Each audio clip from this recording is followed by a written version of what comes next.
लक्ष्मण को तीर लगने से मूर्छा आ गई। अब देखना सारे भेद खुलते चले जाएंगे, सारे के सारे। आज हमारी आंखें खुल जाएंगी कि करने वाला केवल एक ही है, कर्ता एक ही है, दाता एक राम, भिखारी सारी दुनिया। कौन सा राम? आदि राम। फिर क्या हुआ? लक्ष्मण को तीर लगने से मूर्छा आ गई। लक्ष्मण जी कोमा में चले गए। लक्ष्मण को शक्ति लग गई, तीर लग गया, लक्ष्मण जी कोमा में चले गए। मूर्छा यानी कोमा में चले गए। यहां गुरुदेव ने लिखा भी हुआ है कोमा में चला गया था। तब हनुमान जी लंका से वैद्य को उठाकर लाए। वैद्य ने कहा कि द्रोणागिरी पर्वत पर संजीवनी बूटी है। वैद्य ने क्या कहा? द्रोणागिरी पर्वत पर संजीवनी बूटी है। उसकी पहचान है कि वह रात्रि में जुगनू की तरह जगती है। सूर्योदय से पहले वह जड़ी लाई जाए तो लक्ष्मण जीवित हो सकता है। देर हो गई तो मृत्यु निश्चित है। हनुमान जी को यह कार्य श्री रामचंद्र जी ने सौंपा कि बजरंग बली, तेरे बिना यह कार्य संभव नहीं है। आज्ञा मिलते ही हनुमान जी आकाश मार्ग से उड़ चले। द्रोणागिरी पर्वत पर राक्षसों ने अपनी माया से सब अन्य नकली जड़ी बूटियों में भी चमक भर दी। वैद्य ने बताया था कि वे बहुत कम संख्या में होती हैं, दिन में उनकी पहचान नहीं हो सकती क्योंकि उसके आसपास वैसी औषधि के पौधे उगते हैं। हनुमान जी को समझते देर नहीं लगी। उन्होंने द्रोणागिरी पर्वत को ही उठा लिया और आकाश मार्ग से चल पड़े। हनुमान जी ने द्रोणागिरी पर्वत को उठा लिया और आकाश मार्ग से उड़ के चल पड़े। क्या हनुमान जी ऐसा कर सकते थे? क्या हनुमान जी में इतनी ताकत थी, इतनी पावर थी? ये सारा कार्य सतगुरु रामपाल जी भगवान ने किया, कबीर परमात्मा ने किया। अरे द्रोणागिरी पर्वत कितना लंबा चौड़ा मेरे भाई। त्रेता युग में हनुमान जी की हाइट कितनी होगी? ज्यादा से ज्यादा 100 फीट मान लो, क्योंकि गुरुदेव ने बताया त्रेता युग में 70 से 80 फीट की हाइट होती थी। तो हनुमान जी भाई थोड़ा पहलवान था, औरों से 10-15 फुट ज्यादा मान लो। जैसे आजकल एक हिमाचल प्रदेश का वो पहलवान, क्या नाम है उसका, जिसको कहते हैं ग्रेट खली, जो बॉक्सिंग करता है, लड़ाई झगड़ा करता है, खुद पीटता है, दूसरों को पीटता है, तब अपना रोजी रोटी का धंधा चलाता है। उसकी हाइट 7 या 7.5 फीट है और हम आम लोगों की 5.5 या 6 फीट है। तो हमारे लिए तो हनुमान जी है।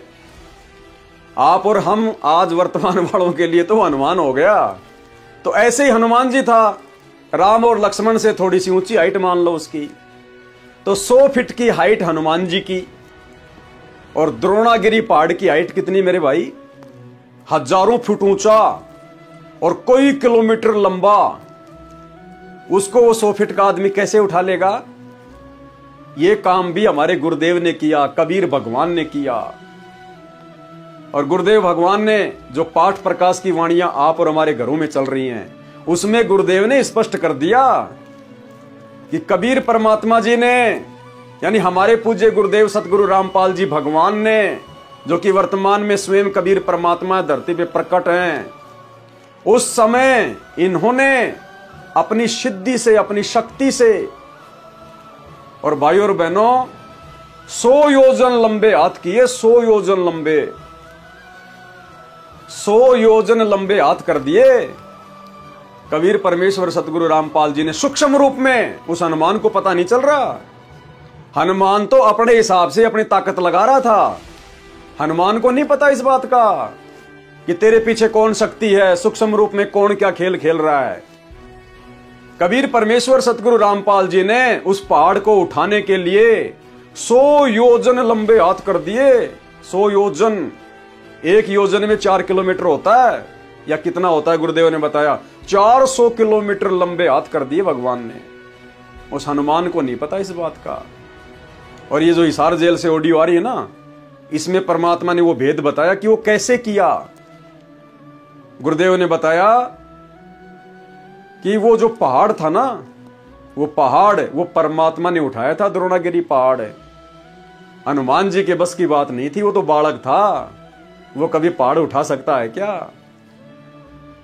और गुरुदेव ने क्या कहा उस ऑडियो में, और आगे इसमें क्या लिखा हुआ है कि हनुमान जी के हाथों के ऊपर कबीर परमेश्वर जी ने सूक्ष्म रूप में अपने हाथ रख दिए, और हनुमान को लग रहा कि तू पहाड़ उठा रहा है, तेरे में इतनी पावर है।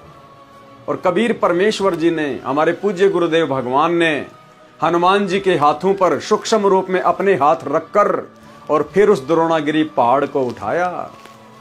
हनुमान जी की 100 फीट की हाइट, हजारों फीट का द्रोणागिरी पहाड़, कई किलोमीटर लंबा। हनुमान जी में कितना वजन होगा? अरे उस समय 100 फीट की हाइट थी, तो कितना वजन मान सकते हो आप हनुमान जी में? 100 क्विंटल वजन मान लो, ज्यादा से ज्यादा 100 क्विंटल वजन मान लो। तो भाई 100 क्विंटल का आदमी लाखों क्विंटल का पहाड़ कैसे उठा लेगा?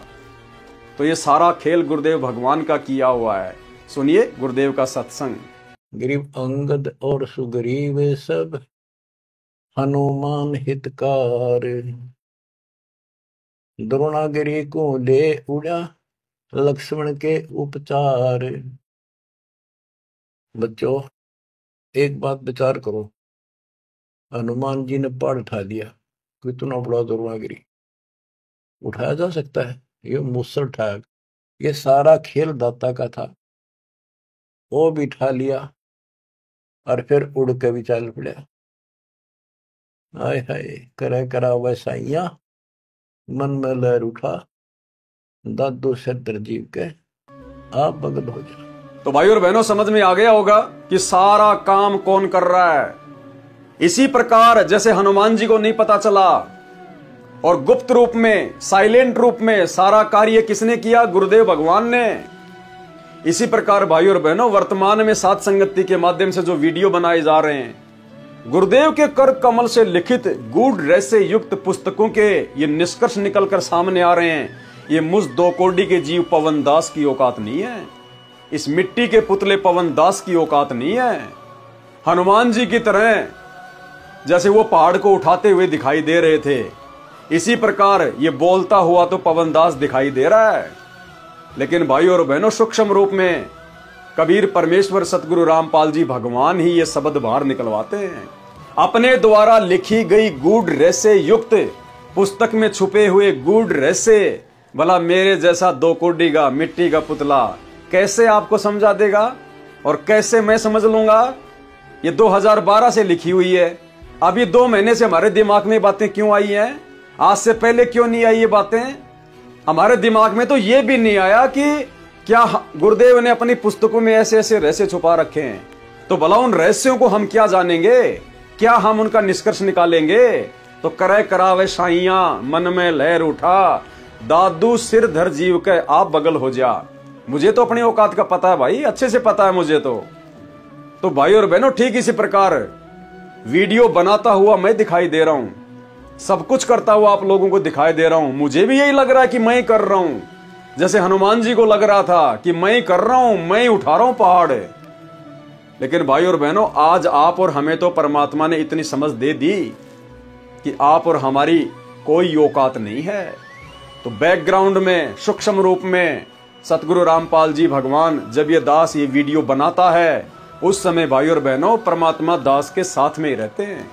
इसी कमरे में, जिस कमरे में भगवान का वेड लगा हुआ है, इसी कमरे में दास वीडियो बनाता है।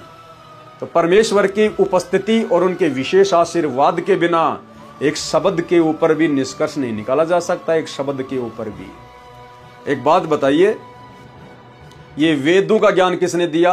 कबीर परमात्मा ने। अरे वेद काल को परमात्मा ने दिया ना। और गीता का ज्ञान ये भी कबीर परमात्मा ने दिया। आज तक कोई साधु संत महात्मा शंकराचार्य, कोई संस्कृत का कीड़ा एक भी श्लोक का ढंग से कोई अनुवाद किया क्या?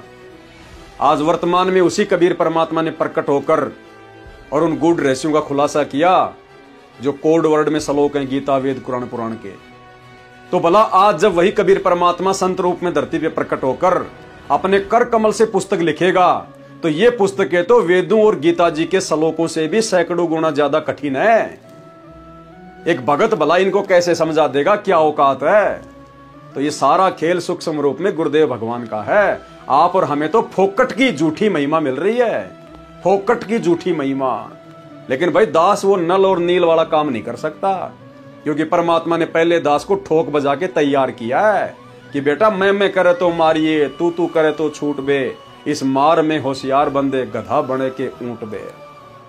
कि अपनी औकात में रह के जैसा मैं कह रहा हूं चुपचाप खड़ा रह, बाकी काम मेरा है।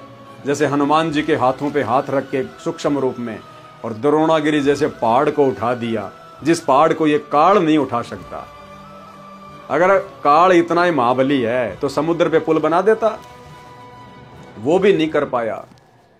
और भाई और बहनों, फिर भी अगर किसी को इस बात का अगर ये है कि नहीं हनुमान जी ने ही पहाड़ उठाया था, तो हनुमान जी भाई, जो हनुमान जी द्रोणागिरी पहाड़ को उठाने के लिए 400 किलोमीटर लंबे हाथ कर सकता है, तो जहां से पुल बनाने की शुरुआत हुई थी वहां से लंका 400 किलोमीटर भी नहीं है। हनुमान जी अपने दोनों हाथों को लंबा कर देता और बोल देता, अरे सारी बानर सेना मेरे हाथों के ऊपर जाओ, मैंने ये पुलिया बना दिया, जाओ सारे लंका में चले जाओ। और लंका में जाते अपने हाथों को वापस समेट लेता।